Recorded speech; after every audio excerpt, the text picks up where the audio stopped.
Okay, so now let's try and figure out what our new rule is going to be for dividing. So I have x to the 9th, so I have 9 x's up here.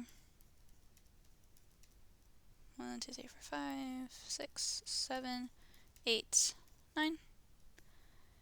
And then I have x cubed, so that means there's 3 x's on the bottom being multiplied together. And so I can cross out the ones they have in common. Those divide out to be 1. And I'm left with 6 x's. So this is going to come out to being x to the 6. And so if you notice, I do 9 minus 3 to get that 6. So for our quotient property, that tells us when dividing powers with the same base, treat the division bar like a giant subtraction sign. And so if I have x to the 9th over x to the 6th, I do, whoops, I mixed those up. That should say 9 minus 6 is equal to 3. Here, if I have x to the 4th over x to the 7th, 4 minus 7 gets me negative 3. And then again, with negative exponents, I have to cross the line, change the sign. So I cross the line and change the negative 3 to be a positive 3. Another way you can think about it that may be a little bit easier for you is that you're going to take the bigger exponent and subtract the smaller. Where the big one is where the base will stay. So like for this one, I can take 7 minus 4 to get 3, and then I look to see where the bigger exponent was. Well, it was in the bottom, so it's going to stay on the bottom. Here, 9 minus 6 is 3. The bigger exponent was on top, so it stays on top. Let's go ahead and work through some examples.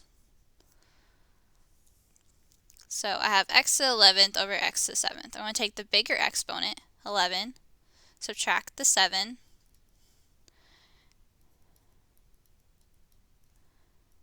Well, 11 minus 7, I get 4.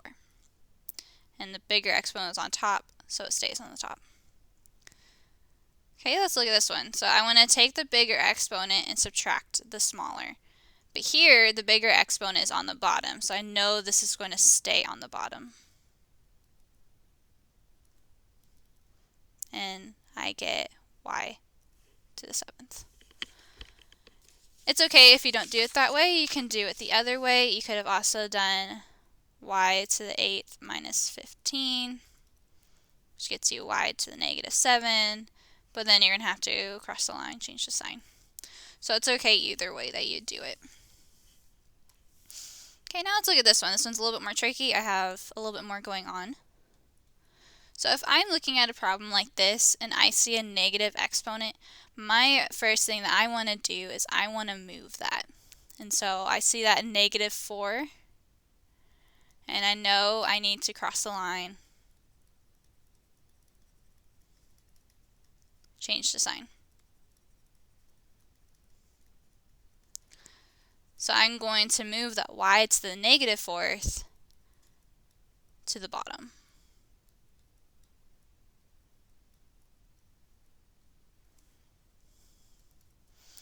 Okay, and then I'm going to go ahead and simplify down here.